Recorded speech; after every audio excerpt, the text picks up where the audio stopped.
Good morning, my dear student.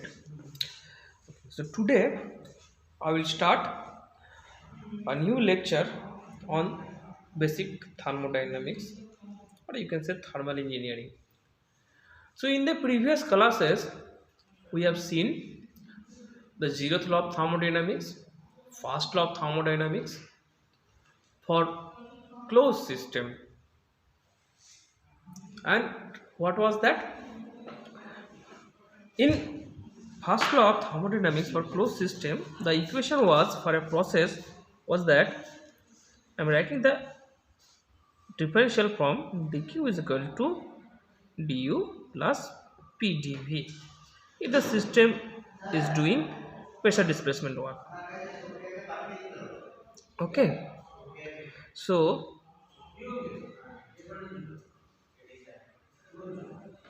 so this was the first law of thermodynamics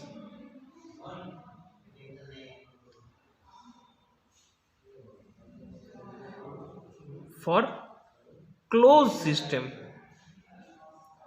Closed system means no mass is transferring, or control mass system.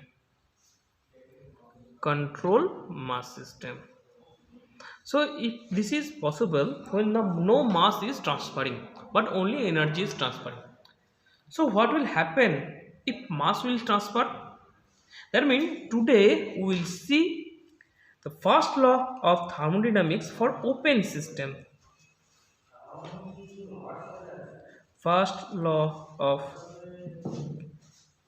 thermodynamics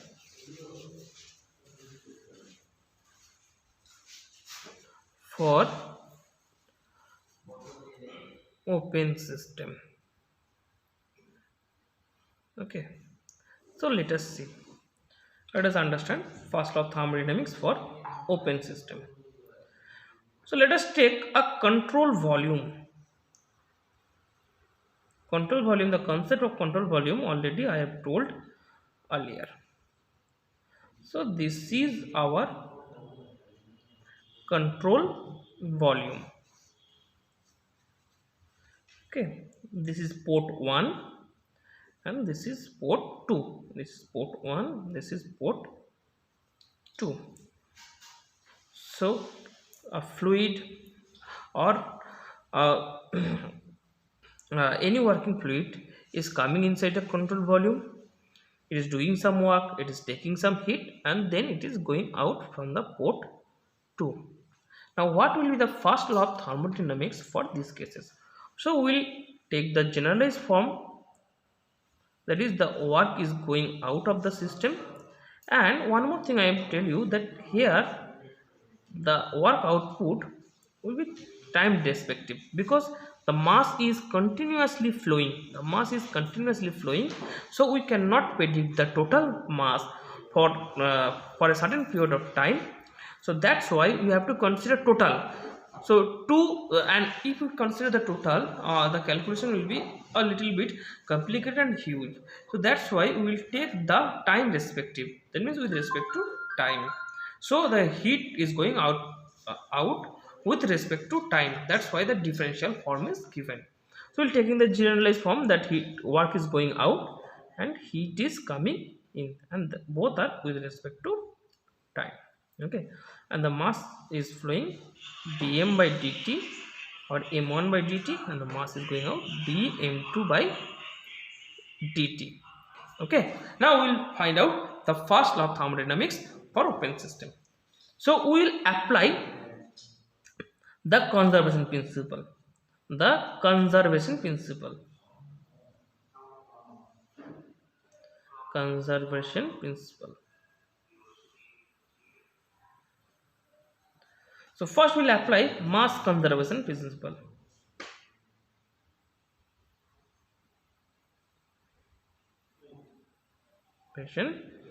Principle. So if we apply the mass conservation principle, we can say the net mass coming in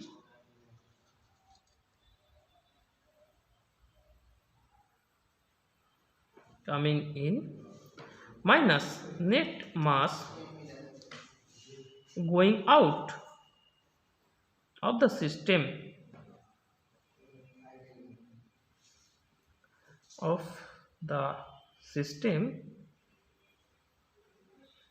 is the total mass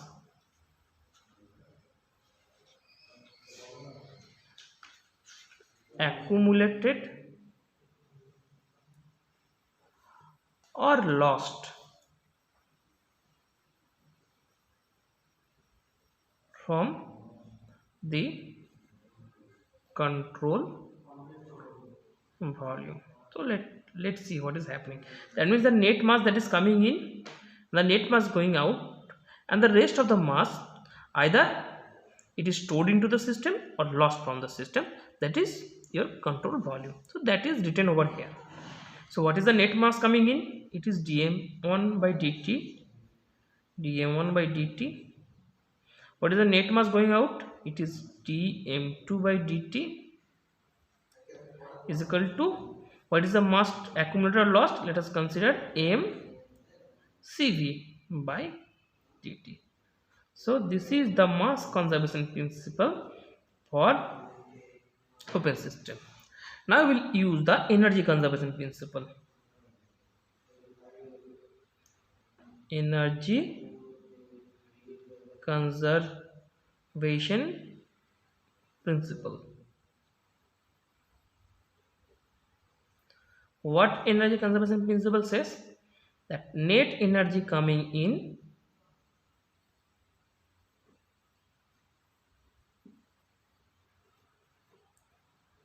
minus net energy going out, similar as previous one, because all conservation principle are the same, only the entity changes. Sorry, it is going out is equal to the total energy accumulated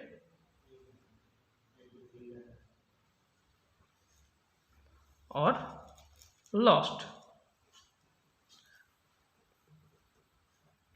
from the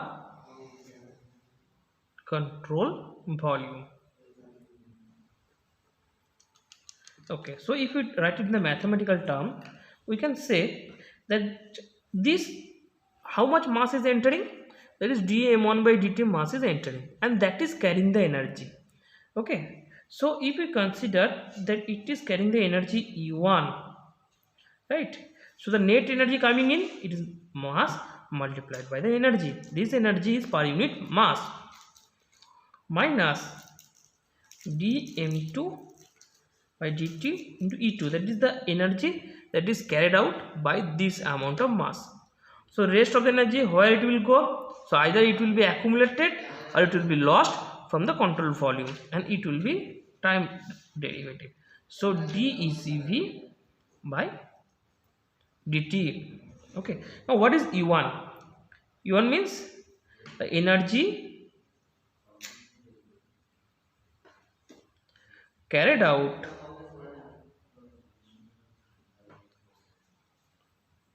by the mass dm1 by dt. So this energy will be similar of this, okay, because this is carried out by the mass dm2 by dt. So how much energy and what type of energy is being carried out by mass? So it will be first, so E1 or E will be, that is the energy carried out by any kind of mass or any kind of working fluid. So first energy will be internal energy, because without internal energy there will be no system. That's why everything that is existing in this world possesses some temperature, because it has some internal energy. So first thing that will be carried out by this amount of mass, it will be internal energy. Next, the potential energy. it is also stored in everything in this world. Next, as the system is flowing, that means it has some movement. So if there is some movement, then it has some kinetic energy. Okay, and the last one, last but not least in this list, is the system is flowing or the mass is flowing inside the system. So to continue its flow, it required a energy, and that is termed as flow energy.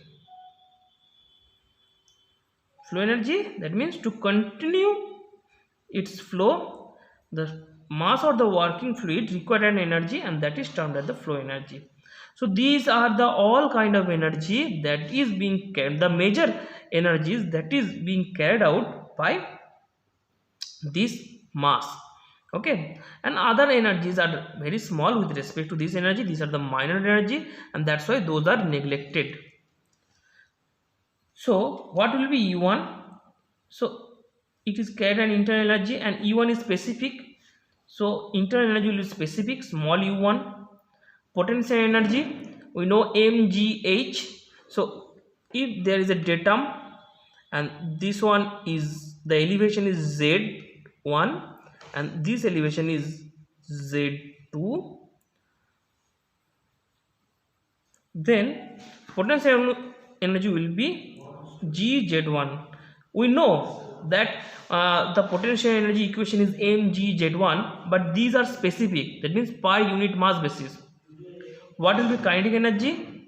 So if the velocity is v1, so it will be v1 square by 2, because we know half of mv square, and m it will be divided, so it will be v1 square by 2. Next is flow energy. Flow energy already we have derived last day. It is p into specific volume. So this v1 is velocity, this is your volume. So E1 is nothing but U1 plus GZ1 plus V1 square by 2 plus P1 V1. Now if we consider these two, U1 plus P1 V1, it is nothing but the enthalpy of the system. That means U1 is nothing but H1 plus V1 square by 2 plus GZ1. Similarly, what will be E2? So E2 will be,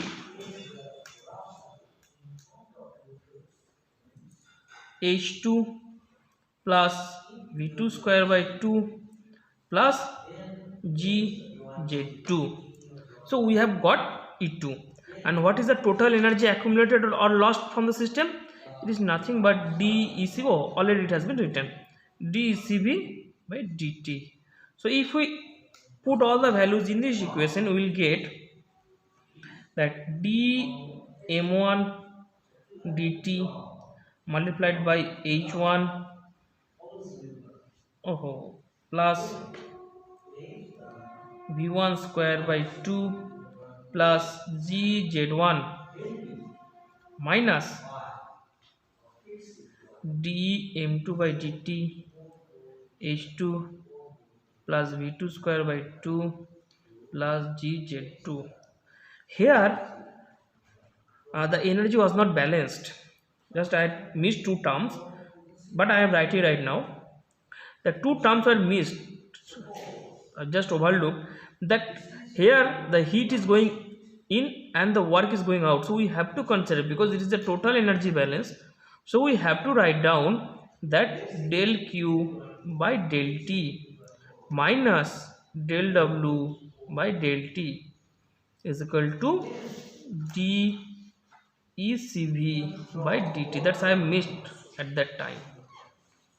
Okay, so plus del q by del t minus del w by del t is equal to dECV by dt. Okay, this is the equation for first law of thermodynamics, first law of thermodynamics for flow process. Okay, so this is the first law of thermodynamics for flow process, and it is valid for any one of the process, whether it is reversible, whether it is irreversible, any one of the process that is happening in this world. If it is a flow system, then this law is valid. Okay, now we'll put some conditions.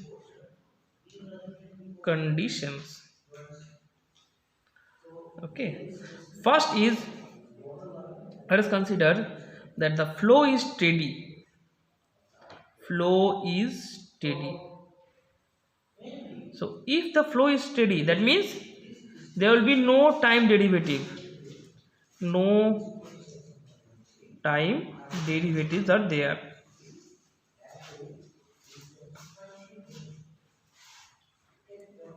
So we can say that dmCV in control volume.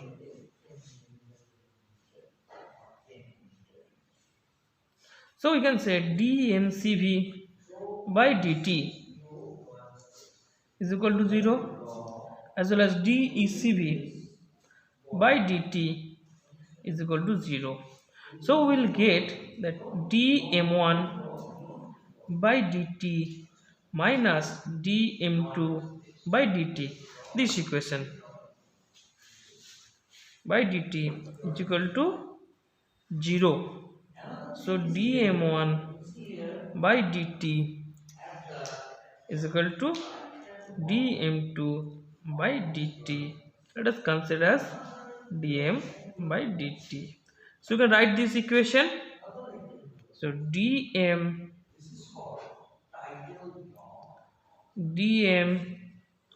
by dt into h1 plus v1 square by 2 plus gz1 minus dm by dt multiplied by h2 plus v2 square by 2 plus gz2 plus dq by dt minus dw by dt is equal to 0.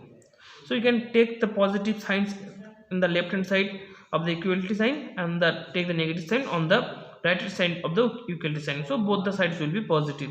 So let us take on the LHS.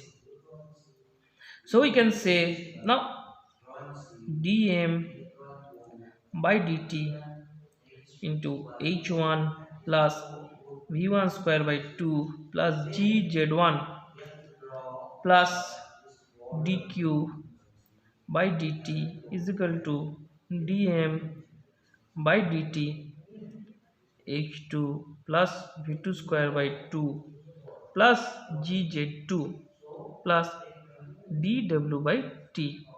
Okay, now let us divide the total equation by dm by dt. So by dividing the whole equation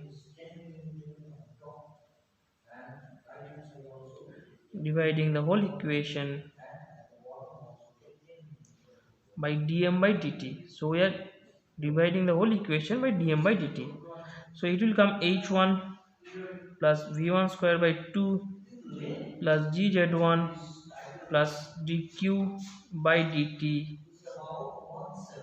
by dm by dt is equal to h2 plus v2 square by 2 plus gz2 plus dw by dt, right, dm by dt. So here I can say this dt will cut down, this dt will cut down, so it will come h1 plus v1 square by 2 plus gz1 plus dq by dm is equal to h2 plus v2 square by 2 plus gz2 plus dw by dm. So this equation is known as steady flow energy equation.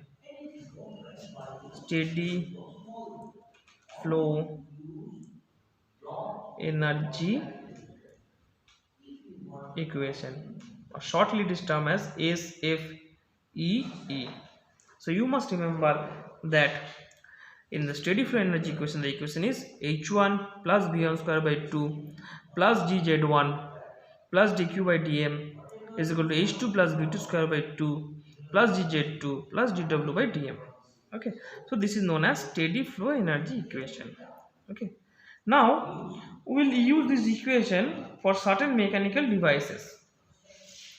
Okay, and one more thing, for most of the mechanical devices, mechanical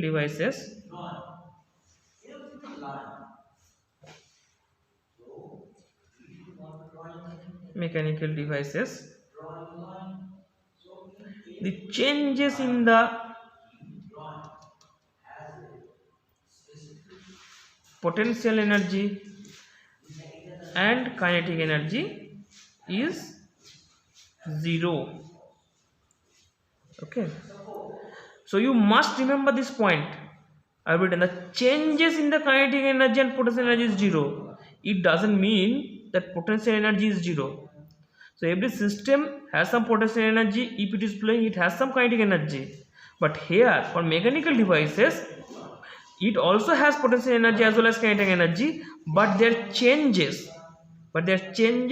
is 0. That means V1 square by 2 minus V2 square by 2 is equal to 0, as well as Z1 minus Z2 is equal to 0. Both are not individually 0. Their differences are 0. You must remember this point.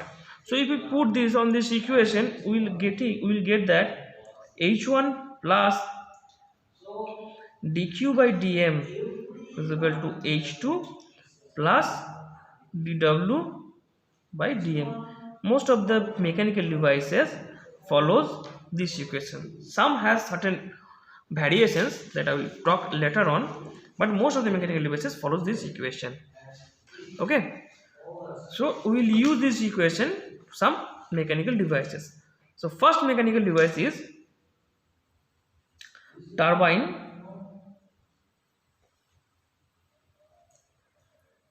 and compressor. Okay. So what is a turbine? Turbine is a mechanical devices. Turbine is a mechanical devices where high pressure and high temperature steam or working fluid enters and it expands and because of this expansion the energy is released and that energy is converted into mechanical energy. So for right now you just understand that here heat energy is coming in and the mechanical energy is going out, and the function is that the high pressure and high temperature working fluid enters where it expands, and because of this expansion its temperature falls as well as pressure falls, and that energy is being converted into mechanical energy. Okay, so this is termed as turbine. Okay, and this is the flow diagram of turbine. So you must have to remember that flow diagram. So in this flow diagram you have to follow that this is gradually increasing. Here the length diameter is gradually increasing. It indicates that it is turbine. Okay, and the function of compressor is just the opposite of turbine. That means that low pressure, low temperature working fluid enters into the compressor, and because of the function of compressor, at the output of the compressor the temperature and the pressure increases. Okay, so the function of compressor is just the opposite of turbine. So the diagram will be just the opposite of turbine. That means here we have to give some work done. So work done is given. Here work is going out. Here work done is given. Here is the input and here is the output. That means the low temperature and the low pressure working fluid enters into the compressor where it compresses, and high temperature and high pressure working fluid goes out of the compressor. So the function of compressor is just opposite the turbine. So how to indicate compressor? Just like the opposite of turbine. That means the gradually decreasing area, gradually decreasing diameter. Okay, so we'll take this turbine. Okay, so turbine, the work is going out, that is dW by dt. Okay, now we'll put this equation, we'll take the help of this equation. So we know h1 plus dq by dm is equal to h2 plus dw by dm. Now look at over there, this turbine is insulated. Insulated means no heat is going out of the system. It means that net heat transfer is 0. Okay, so we can say dW by dm is nothing but h1 minus h2. So this is for turbine. What will be for compressor? For compressor it will be h1 plus dq by dm is equal to h2 plus dw by dm. Now dq by dm, because this is insulated, this is 0. So you can say again dw by dm is coming h1 minus h2. So where is the difference? Where is the difference between these two work done? The difference is that is their sign convention. Here in this case h1 is greater than h2. That means dW by dm is positive. That means we can say work is going out of the system. But in this case, this is 1, this is 2, this is 1, this is 2. In this case, h1 is less than h2. That means dW by dm is negative. It indicates that work is coming inside the system or work is done on the system.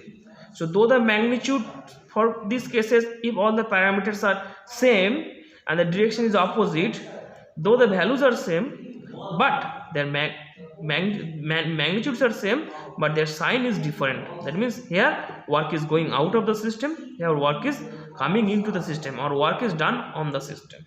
Okay, next is heat adding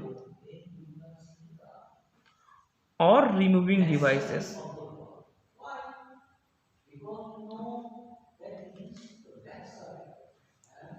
Okay, so this kind of devices, I will give you one example of these devices, that is a heat exchanger.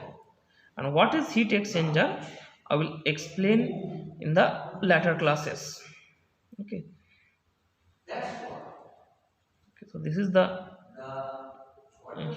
heat giving devices. So let us consider fluid is flowing from 1 to 2 and heat is given in this portion. So heat is given in this portion. So what will be the equation? So this is heat is added. Okay, so we'll use this equation again. So this is h1 plus dq by dm is equal to h2 plus dw by dm. Okay, now look at over there, the system is not doing any work. That means this portion is 0. So we can say dq by dm is equal to h2 minus h1. Okay, so as heat is added into the system, that means dq by dm is greater than 0 or positive. So we can say h2 minus h1 is greater than 0. So h2 is greater than h1. So we can say enthalpy is increasing when heat is added. So what will be heat remove devices? Removing devices.